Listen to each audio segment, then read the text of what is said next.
জীবন বাঁচানোর লড়াইয়ে প্রথম কয়েক ঘন্টায় সবচেয়ে গুরুত্বপূর্ণ, কিন্তু সেই সময়টায় যদি কেটে যায় অপেক্ষা আর নির্দেশনার মধ্যে, তাহলে উদ্ধার অভিযান কতটা কার্যকর থাকে। কিন্তু সেই গুরুত্বপূর্ণ সময় ছিল অপেক্ষা, বিভ্রান্তি আর সমন্বয়ের ঘাটতির অভিযোগ। উদ্ধার কাজের শুরুতে নির্দেশনা, জনবল ও প্রয়োজনীয় সরঞ্জাম নিয়ে দেখা যায় নানা সমস্যা।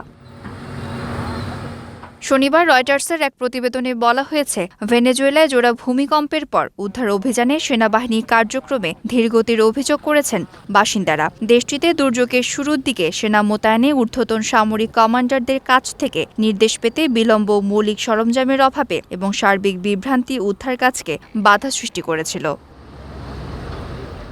সরকারি তথ্য অনুযায়ী গত জুনে ৭.২ ও ৭.৫ মাত্রার ভূমিকম্পে ৫,০০০-এর বেশি মানুষ মারা গেছে। এতে সবচেয়ে বেশি ক্ষতিগ্রস্ত হয়েছে লা গুইরা রাজ্য। যদিও সরকার এসব অভিযোগ অস্বীকার করেছে। সরকারের দাবি, ভূমিকম্পের পরপরই ৪,০০০ কর্মকর্তা মোতায়েন করা হয়েছিল।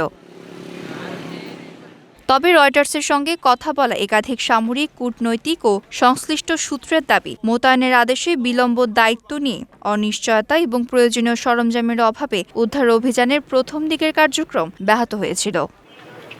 Desk report, Dhaka post.